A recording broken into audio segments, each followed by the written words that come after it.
మరొక విషయాన్ని దేవాతి దేవుడు ఈరోజు మనకు తెలియజేస్తూ ఉన్నాడు.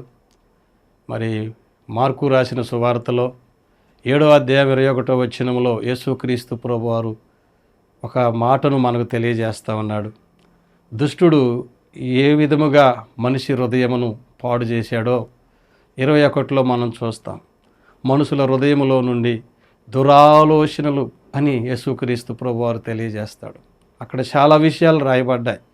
కాబట్టి ఈ రోజున దుష్టుడు మనుషులను ఏ విధంగా చెడగొడుతున్నాడంటే, మనిషి హృదయం అంతటిని కూడా తన ఆలోచనలతో నింపి అమల్లో పెట్టి మనిషిని మరి ఒక మృగముగా మార్చి వేస్తా ఉన్నాడు. అదే యేసుక్రీస్తు ప్రభువారు చెప్పిన మాట.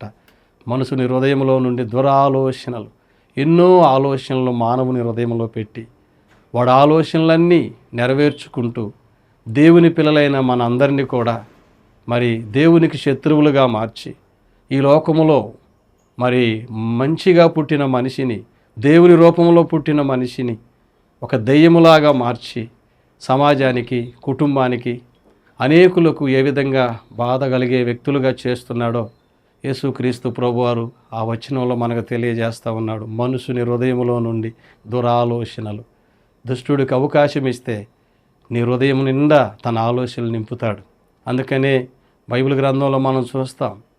మరి కొరింథీయులకు రాసిన మొదటి పత్రిక 3వ అధ్యాయం 16వ వచనంలో ఏముంటుందంటే, దేవుని ఆలయమైనటువంటి మన దేహం, దేవుని ఆత్మ మనలో నివసించాలని అక్కడ పౌలు గారు తెలియజేస్తాడు. అయితే దుష్టుడు దేవుడు నివసించవలసిన ఆ స్థలమంతా ఆక్రమించి వాడు ఆలోచనలు పెట్టి ఈ రోజున దేవుని పిల్లలను ఎంత పాడు చేస్తున్నాడో యేసుక్రీస్తు ప్రభువారు మనకు తెలియజేస్తూ ఉన్నాడు. కాబట్టి నీ హృదయము దేవునికి ఆలయముగా ఇవ్వాలని, ఆయన నివసించినప్పుడు నీ జీవితం అనేకులకు ఆశీర్వాదకరంగా ఉంటుందని, లేని ఎడల దుష్టుడికి అవకాశం ఇస్తే వాడు ఆలోచనలన్నీ నీ హృదయంలో పెట్టి నిన్ను ఒక పనికిరాని మరి ఒక మృగములాగా మార్చి చివరికి నిన్ను నరకానికి తీసుకెళ్లే అవకాశం ఉందని ఈ వాక్యాన్ని బట్టి తెలియజేస్తున్నాను. దేవునికి మహిమ కలుగును గాక. ఆమేన్.